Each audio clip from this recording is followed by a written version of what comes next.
था नरेंद्र मोदी पर। सुनील शुक्ला जी क्या कुछ कहेंगे इस पे?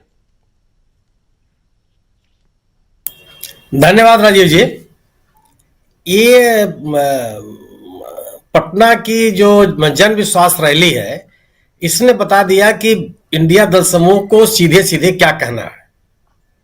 जो जनता के जुड़े हुए सवाल हैं, उन्हीं सवालों पर उनको चुनाव लड़ना है। और जो एक भावनात्मक मुद्दा, एक कृत्रिम वातावरण भारतीय जनता पार्टी ने तैयार की है, उसके खिलाफ हमला बोलना है। जनता से जुड़े हुए जो सवाल हैं, चाहे वो किसानों का सवाल हो, चाहे वो महंगाई का सवाल हो, चाहे वो बेरोजगारी का सवाल हो, चाहे महिलाओं की सुरक्षा का सवाल हो, गिरती हुई अर्थव्यवस्था हो, जितने भी मुद्दे हैं, उन मुद्दों को लेकर के इंडिया दल समूह को आगे बढ़ना है। और स्थिति यही है। ये जो भारतीय जनता पार्टी के लोग या भारतीय जनता पार्टी के बारे में ये कहा जाता है कि बड़ी तैयारी के साथ, बड़ी जानकारी के साथ, सब कुछ सोच समझ करके ये निर्णय लेते हैं। आपने बड़े सोच समझ कर निर्णय लिया, 195 लोगों की आपने एक लिस्ट जारी की, और लिस्ट जारी के होने के तत्काल बाद एक उम्मीदवार ने आगे कह दिया कि मुझे चुनाव नहीं लड़ना है। ये कौन सी तैयारी आपकी है?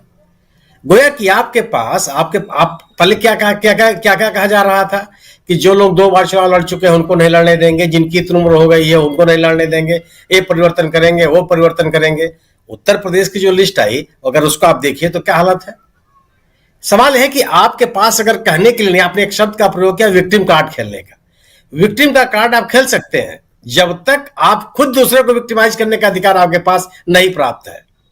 तब पता चलता है कि आप दूसरे को कितना विक्टिमाइज कर रहे हैं, तब आपका यह कार्ड जो होता है विक्टिम कार्ड, वो नहीं चल पाता। अब तो सवाल ये पैदा हो रहा है कि आपके सत्ता शासन में किसान सुखी है या विक्टिमाइज हो रहा है, लोगों को रोजगार मिल रहा है कि युवा विक्टिमाइज हो रहा है, महिलाओं को सुरक्षा मिल रही है कि जो रावत साहब के ऊपर आरोप लग रहे हैं वो सही है। ये तमाम तरह की चीजें सामने लोगों के आ गई हैं। इसलिए आप अगर जो इंडिया दल समूह के लोगों ने जो मुद्दे उठाए हैं, वो जनता से जुड़े हुए सवाल हैं। जो भी आपने राहुल गांधी का ट्वीट दिखाया, सीधे सीधे सवाल यही है कि क्या अगर देश का किसान सुखी है तो उनको अभी आंदोलन करने की क्या जरूरत है? और अगर वो आंदोलन कर रहे हैं तो आपका रवैया उनके बारे में क्या है? क्या उस आंदोलन का समाप्त करने के लिए कोई कोशिश इस सरकार के माध्यम से दिख रही है? उत्तर प्रदेश में रोजगार को लेकर के युवा धरना दे रहे हैं, नारे लगा रहे हैं। उनके बारे में ओम प्रकाश राजभर का जो बयान आया उसको आप सुन लीजिए। तो आपका जो सरकार का रवैया है किसानों के बारे में, युवाओं के बारे में, देश की अर्थव्यवस्था के बारे में, तो अब ये चलने वाला नहीं है। और ये पटना की रैली ने पटना की रैली में इंडिया दल समूह ने एकदम साफ कर दिया कि उनके चुनाव के मुद्दे हैं क्या, लोगों के बीच में वो किन मुद्दों पे जानने वाले हैं, और इन मुद्दों का जवाब क्या भारतीय जनता पार्टी या सत्तारूढ़ दल के पास है। और अगर नहीं है तो यह आक्रामकता और बढ़ती चली जाएगी। और जिस तरह की बेचैनी दिखाई पड़ रही है, जिस तरह की बेचैनी आपको दिख रही है, वह बेचैनी लगातार बढ़ेगी बीजेपी में। आप तमाम बातें कही जा रही थी कि इंडिया दल समूह में टिकटों के बंटवारों को लेकर के आपसी मतभेद हैं। भाई, महाराष्ट्र में एनडीए के बारे में क्या है, बिहार में एनडीए के बारे में क्या है, इनकी चर्चा कोई नहीं कर रहा। और ये विषय दिन पर दिन गंभीर होते जा रहे हैं। तो लोगों के जो सवाल हैं, जिन सवालों को लेकर के इंडिया दल समूह आगे बढ़ने का प्रयास कर रहा है और जनता के बीच में जा रहा है, जो राहुल गांधी को जन समर्थन मिला, क्या यह अनायास है? उनसे जो युवा, जो महिलाएं, जो किसान मिलने के लिए आए उनकी इस यात्रा के दौरान, वे कौन लोग हैं? क्या वो सरकार से संतुष्ट लोग नहीं है? क्या सरकार की नीतियों, योजनाओं से वो संतुष्ट लोग नहीं है? क्या लोगों के सामने रोजगार का सवाल प्रमुख नहीं? सीधे सीधे यह सरकार 2014 में सत्ता में आई, उस समय केंद्रीय सरकार में काम करने वाले कर्मचारियों की संख्या कितनी थी? और आज 2024 में 10 साल के बाद जब यह देश चुनाव के मुहाने पे खड़ा है, उस समय कर्मचारियों की संख्या कितनी है? जो स्वीकृत संस्थाएं संख्या थी वो भी आप भरने के लिए तैयार नहीं है। जो सार्वजनिक उद्यम है उनका हाल दिन पर दिन खस्ता होता चला जा रहा है। ये अब स्थिति ही बनती चली जा रही है कि आप जितनी गलतियां आप करते हैं। अभी उत्तर प्रदेश में लखनऊ में इन लोगों ने एक महा यादव सम्मेलन किया जी। बड़ी आपके मध्य प्रदेश के मुख्यमंत्री जी यहां पे आए। सवाल यह है कि आप उत्तर प्रदेश में महा यादव सम्मेलन कर रहे हैं और मध्य प्रदेश में केपी यादव को आप पूछ नहीं रहे हैं, तो किसके साथ लोग जाएंगे? ये आप मतलब आपके पास कहने के लिए कुछ नहीं है, आपके पास लोगों से जुड़े हुए सवाल जो है उनका समाधान आपके पास कुछ नहीं है, और आप एक तरह तरह का माहौल बनाने की कोशिश कर रहे हैं। तो यह आपका विक्टिम कार्ड भी चलने वाला नहीं है। कौन जो हमला बोला लालू जी ने परिवारवाद के ऊपर, जवाब दिया उन्होंने। अभी तक परिवारवाद के ऊपर जो आरोप लगते थे तो नेता उसका कोई जवाब नहीं दे रहे थे, लेकिन अब ये बोलने लगे हैं, और इसलिए बोलने लगे हैं कि भारतीय जनता पार्टी अपने परिवारवाद को नहीं देखती। शुभेंदु अधिकारी के जो भाई को जब वो टिकट देती है तो वह परिवारवाद नहीं है, उनके निगाह में वो परिवारवाद नहीं दिखाई पड़ता। हर राज्य में जो अभी 195 की लिस्ट है उसी में आप देख लीजिए कितना लेकिन उनकी अपनी एक परिभाषा निकालते हैं। वो परिवार की जो परिभाषा है वो स्वीकार करने के लिए आप तैयार नहीं है, अपने अनुकूल आप उसको परिभाषित करने का प्रयास करेंगे। तो जो सरकार की विफलताएं हैं, जनता से जुड़े हुए जो सवाल है, उनको जो इंडिया दल समूह लेकर के आगे बढ़ने की कोशिश कर रहा है, यह सत्तारूढ़ दल के सामने बड़ी चुनौती है, और इन सवालों का जवाब इनके पास कुछ है नहीं। और राहुल गांधी की जो बढ़ती हुई आक्रामकता है वह विपक्ष के प्रति लोगों का बढ़ता हुआ विश्वास का भी एक कारण है।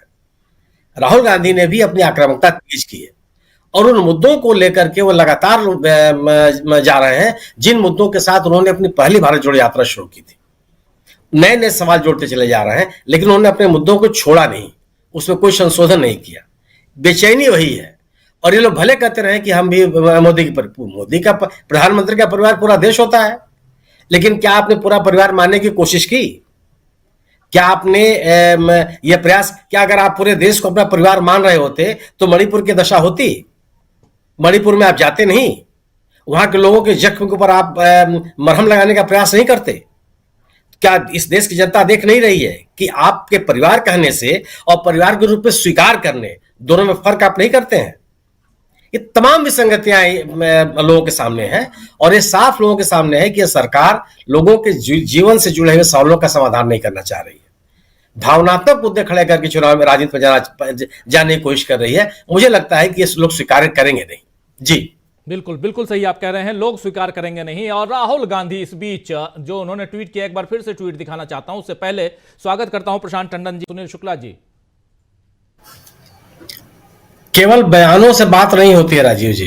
प्रधानमंत्री जी ने कहा कि जो सर्वोच्च न्यायालय ने निर्णय दिया है मैं उसका स्वागत करता हूं। अच्छी बात है, स्वागत होना भी चाहिए, मैं भी स्वागत करता हूं। इस देश का हर नागरिक भ्रष्टाचार के खिलाफ जो भी सर्वोच्च न्यायालय का बयान होगा उसका स्वागत करेगा।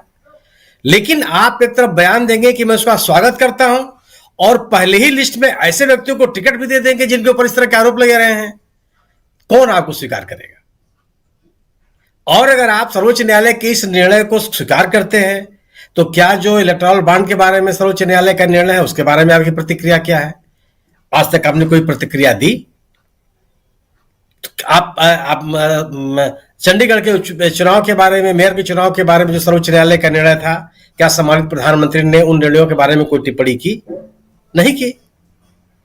आप जो बात कर रहे हैं, आप समय समय पर अगर आप कोई बात करेंगे तो आपकी विश्वसनीयता नहीं बनी रह सकती है, संभव ही नहीं है वो। आप कहते हैं कि भ्रष्टाचार की बात, ये विपक्ष का आरोप है, ये आरोप ही सही कि इलेक्टोरल बॉन्ड इस देश का एक सबसे बड़ा भ्रष्टाचार है, उसका नमूना है ये जी। आप उसकी जांच क्यों नहीं करा देते?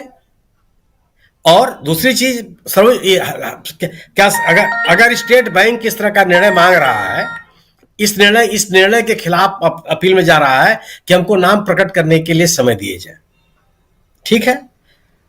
तथ्य यह है कि जो इलेक्टोरल बॉन्ड दिए गए हैं उनमें 90% से अधिक बॉन्ड ऐसे हैं जो 1 करोड़ रुपए या 1 करोड़ रुपए से ज्यादा के हैं। तो स्वाभाविक है 1 करोड़ रुपए का बॉन्ड लेने वालों की संख्या कोई करोड़ों में तो होगी नहीं, गिनती के लोग होंगे। क्या सर्वोच्च न्यायालय अगर आज ये निर्णय दिया होता कि किन किसानों को किसान सहायता निधि दी जा रही है, सम्मान निधि दी जा रही है, उसका नाम आप सार्वजनिक कर दीजिए, तो क्या स्टेट बैंक यही काम करता कि हमको समझ दीजिए, हम तब नाम बता पाएंगे? ये संभव? क्या इस देश का कोई नागरिक इस बात को स्वीकार कर सकता है कि सर्वोच्च स्टेट बैंक को अपने यहां लेन देन करने वालों का नाम बताने में 4 महीने का समय लगेगा? तो क्या आप भ्रष्टाचार के पक्ष में खड़े होने दिखाई पड़ते हैं? या भ्रष्टाचार में जुड़े हुए लोगों की गतिविधियों के ऊपर पर्दा डालते हुए आप नहीं दिखाई पड़ते हैं। बात आप कुछ कह रहे हैं, कर आप कुछ रहे हैं जी। और जो कुछ भी आप कर रहे हैं वो लोगों के सामने है। यह आपकी कमजोरी है। इन कमजोरियों से बचने के जो भी आपके हथकंडे हैं वो कारगर नहीं हो सकते, संभव ही नहीं है। राहुल गांधी के राहुल गांधी ने कब कहा मोदी जी के बारे में? राहुल गांधी ने कहा कि किसान लाचार है, युवा बेरोजगार है, गरीब परेशान है और मोदी जी का जो असली परिवार है वो लाभान्वित हो रहा है। उन्होंने ये बात कही। आप ये कहिए कि साहब नहीं, बिल्कुल किसान खुशहाल है। आप ये कहिए कि नहीं साहब, युवाओं में कोई बेचैनी नहीं है, तब आप बात होगी ना। राहुल गांधी ने तो ऐसी कोई टिप्पणी नहीं की जिसको लेकर के आप जवाब दे रहे हैं। भारत को रोकने की बात तो राहुल गांधी भी नहीं कर रहे हैं, तो भारत को बढ़ाने की बात कर रहे हैं। किसने कहा कि भारत रुक जाएगा? किस इंडिया दल समूह के किस नेता ने कहा कि नहीं भारत को रोक के मानेंगे? वो तो ये करें कि जो भारत की गति है उससे हम और आगे ले जाएंगे। इन चीजों अगर हम किसानों को, युवाओं को, महिलाओं को अगर आप सशक्त नहीं करेंगे तो हम देश को आगे नहीं ले जा सकते। और आप केवल खोखले नारे लगा रहे हैं जी। क्या संभव है? तो आपकी बात तभी कारगर हो सकती है, प्रभावी हो सकती है, विश्वसनीय हो सकती है, लोगों को कन्विंसिंग लग सकती है जब वो तथ्यों के नजदीक हो। अगर वो तथ्यों के नजदीक नहीं है तो आप ये कहते रहिए, भले कहिए सर्वोच्च न्यायालय के निर्णय का आप स्वागत कर रहे हैं, तो क्या भारतीय जनता पार्टी के सांसदों के खिलाफ आरोप नहीं लगे हैं सब पैसा लेके सवाल पूछने के? अब उन जिन लोगों के ऊपर आरोप लगे हैं, क्या आपने उनको विधायक का चुनाव नहीं लड़ाया? क्या आपने 195 वाली पहली लिस्ट में उनको आपने उनमें शामिल नहीं किया? आज भी आप कह दीजिए कि साहब इनके ऊपर आरोप लगे थे, मैं इनका टिकट वापस करता हूं, ये हमारे पार्टी में कईयों को मैं आपसे कर अन्य लोगों को अपनी पार्टी में लेकर के आप आए, तो आपकी बात से ये होता नहीं है।